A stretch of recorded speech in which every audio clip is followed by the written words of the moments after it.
પત્નીના સંબંધો વચ્ચે જ્યારે કોઈ ત્રીજી વ્યક્તિ પ્રવેશતી હોય છે ત્યારે સંબંધોમાં ખટાશ આવે એ સ્વાભાવિક છે। લાંબે ગાળે આ અનૈતિક સંબંધો છૂટાછેડા સુધી પહોંચતા હોય છે। ત્યારે આવો જ કિસ્સો સુરેન્દ્રનગરના વઢવાણમાં રહેતા અશોકભાઈ પાંડર સાથે બન્યો।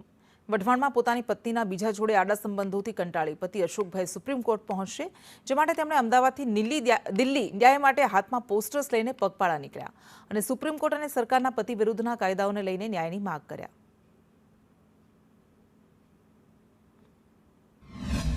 દિલ્હી જાઉં છું સુપ્રીમ કોર્ટની અંદર રજૂઆત કરવા કે પુરુષો માટે પણ કાયદા હોવો જોઈએ, કારણ કે મારી પત્નીને બહાર આપે અને એ પાછી સબૂત વગર કોઈ વાતે માનતી નથી, તો મારે કામ ધંધા માટે બહાર જવું કે ન જવું, એટલે અને તો એના કોલ ડિટેલને એના માટે મેં સુરેન્દ્રનગર અને વઢવાણ પોલીસ સ્ટેશન બંને જગ્યાએ આ પહેલાં અરજી કરેલી છે અને હાલ પછી હું ઘરમાં પતે તો સારું એમ ઘણું મેં ટ્રાય કરી પણ એ માનતી નથી, તો હવે હું દિલ્હી જાઉં છું।